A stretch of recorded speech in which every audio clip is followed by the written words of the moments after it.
नमस्कार। आप देख रहे हैं कि वाइब और मैं हूं प्रवीण झा। बात आज बिहार की ही करेंगे, लेकिन बिहार में आज बात बहुत बड़ी होने वाली है, क्योंकि बिहार की राजनीति में एक प्रकार से भूचाल ला देगा। अभी तक इसके बारे में कोई कयास नहीं लगाए जा रहे थे, लेकिन आज जिस खबर को लेकर मैं आपके सामने आया हूं, वो बहुत ही गंभीर है। क्योंकि अभी तक जेडीयू को लेकर जो चर्चाएं थी कि अब जेडीयू सिर्फ निशांत कुमार के सहारे ही आगे बढ़ेगी, सिर्फ इतना तक ही नहीं है। कहा यह जा रहा है कि 30 अप्रैल की वो तारीख है जिस दिन आरसीपी सिंह, मनीष वर्मा और निशांत कुमार की बैठक होगी और उस बैठक में कुछ नए फैसले लिए जाएंगे, कुछ निर्णय लिए जाएंगे। सबसे पहले तो बात यह है कि क्या आरसीपी सिंह की जेडीयू में वापसी हो रही है क्या? मनीष वर्मा तो हैं ही, आरसीपी सिंह आ रहे हैं कि नहीं आ रहे हैं? क्योंकि 2026 की शुरुआती महीनों से यानी जनवरी से ही इस बात के लगातार कयास लगाए जा रहे थे कि आरसीपी सिंह जो है अब वापस जेडीयू में आ सकते हैं, जेडीयू में आ रहे हैं। कई बार तो पोस्टर भी पटना में लगाए गए और उसमें खास करके आरसीपी सिंह और निशांत कुमार को लेकर पोस्टर लगाए गए। उस सब को लेकर आज हम लोग चर्चा करेंगे, लेकिन चर्चा इस बात की होगी कि क्या एलएस, जो आपने देखा होगा हमारे थंबनेल में कि एलएस की अब छुट्टी होगी क्या, या एलएस को कट साइज किया जाएगा क्या जेडीयू के अंदर? क्योंकि कहा यह जा रहा है कि अगर आरसीपी सिंह, मनीष वर्मा अगर निशांत कुमार को बैक करते हैं तो उससे एक जो खास करके उनका वोट बैंक है वो बिल्कुल इंटैक्ट होगा और वो लव कुश दोनों पर निशाना साधने की कोशिश में है। क्योंकि कुश समाज से जिस प्रकार से सम्राट चौधरी मुख्यमंत्री बने हैं, उसके बाद ये कहा जा रहा है कि कुशवाहा समाज का ज्यादातर वोट जो है अब भारतीय जनता पार्टी के खाते में आने वाले समय में जाएगा। अब सवाल ये उठता है कि जिस कुशवाहा और खास करके कोयरी और कुर्मी दोनों के, जिस कोयरी कुर्मी के सबसे बड़े नेता नीतीश कुमार थे, क्या निशांत कुमार उसी राह पर आगे बढ़ेंगे क्या? और अगर आगे बढ़ेंगे तो पहले तो उनको अपने कुर्मी वोट बैंक को इंटैक्ट रखना होगा और कुर्मी वोट बैंक को इंटैक्ट रखने के लिए क्या करना होगा? तो कुर्मी से जो बहुत बड़े थिंक टैंक वाले नेता हैं उनको शामिल कराना होगा या उनका सहयोग लेना होगा। और उसमें आरसीपी सिंह के बारे में ये कहा जाता है कि उनको खास करके संगठन चलाने में एक प्रकार से महारत हासिल है। अब इसी सब पर आज चर्चा करेंगे कि क्या आरसीपी आएंगे जेडीयू में और 30 तारीख को क्या बिहार की राजनीति में कोई भूचाल आने वाला है क्या? इसी पर आज चर्चा करेंगे और इस चर्चा में हमारे साथ वरिष्ठ पत्रकार संजीव प्रियदर्शी जी जुड़े हुए हैं। संजीव जी, हम आपसे जानना चाहेंगे कि ये जो अचानक से ये पॉलिटिकल गलियारों में इस प्रकार की खबरें फैलने लगी है कि 30 अप्रैल को निशांत कुमार, मनीष वर्मा और आरसीपी सिंह की बैठक होने जा रही है और उस बैठक से नीतीश कुमार को ऐसा लग रहा है कि अगर आरसीपी सिंह फिर से आ जाते हैं और निशांत कुमार को बैक करते हैं तो उससे निशांत कुमार की छवि भी बेहतर होगी, निशांत कुमार के लिए फील्डिंग भी बढ़िया सेट किया जाएगा और आगे की राजनीति निशांत कुमार के लिए आसान हो जाएगी। क्या लगता है आपको? नमस्कार आपको प्रवीण जी और आपके दर्शकों को भी।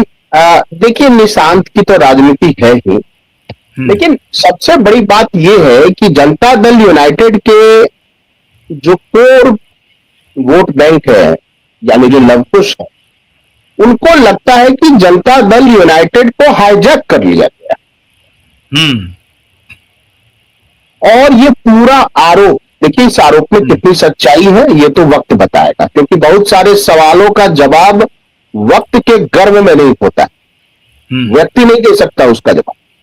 तो एक समय था जब लवकुश समाज के लोगों की जेडीयू में पकड़ थी, जैसे कि सुरवन कुमार की थी, आरसीपी सिंह की थी, मनीष कुमार वर्मा की थी। और मनीष कुमार वर्मा का नाम मैं इसलिए ले रहा हूं और आरसीपी सिंह का भी इसलिए नाम ले रहा हूं कि दोनों ने आईएएस जैसे पद को त्याग कर नीतीश जी की सेवा करने की एक बिल्कुल। संकल्प ली थी, प्रतिबद्धता जताई। वो तो साइडलाइन कर दिए गए, आरसीपी तो साइडलाइन कर दिए गए, और मनीष कुमार वर्मा को धीरे धीरे धीरे धीरे साइडलाइन किया जा रहा। और पिछले एक महीने में, यानी होली से एक दिन पहले से जो चीजें शुरू हुई, या होली वाले दिन जो से शुरू हुई, तो ठीक है, सम्राट चौधरी के बनने का स्वागत किया जा रहा है, लेकिन उधेड़-बुन काफी है। उधेड़-बुन काफी है, और ये उधेड़-बुन जो है प्रवीण जी, ये केवल नीतीश जी या जेडी या निशांत तक ही सीमित नहीं, ये सीमित है कि लव का क्या होगा, लव समाज की राजनीति, कुर्मी समाज, भालू समाज की राजनीति किधर जाएगी। और जो असली डिस्कशन है कि क्या एलएस यानी ललन सिंह, ललन सराफ, संजय झा और थोड़ा संजय गांधी के खिलाफ भी लोगों को बहुत गुस्सा है, और अशोक चौधरी पर भी बहुत गुस्सा है। और संयोग या कुसंयोग के ये चारों पांचों जो नेता हैं वो लवकुश समाज से नहीं आते।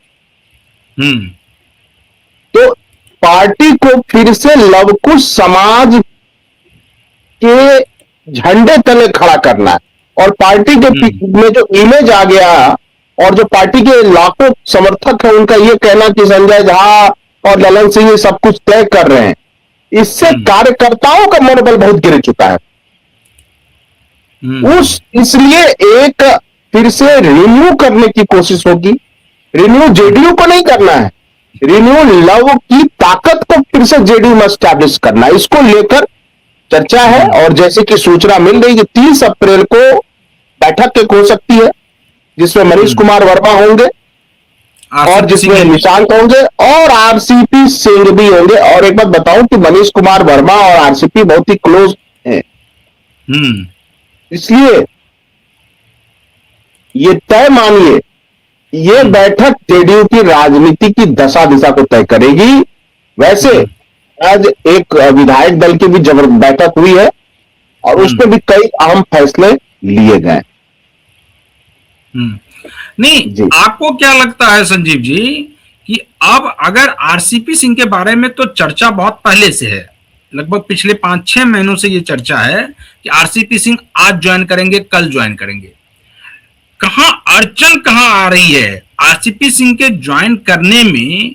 आखिर वो रोड़े कौन से हैं जिसकी वजह से आरसीपी वापस जेडीयू में नहीं आ पा रहे हैं, जबकि आरसीपी की ये बहुत मतलब इच्छा है कि वो जल्द से जल्द जेडीयू में शामिल हो जाए, लेकिन वो नहीं आ पा रहे हैं। तो वो कौन से हर्डल हैं जिसको उनको पार करना अभी मुश्किल हो रहा है?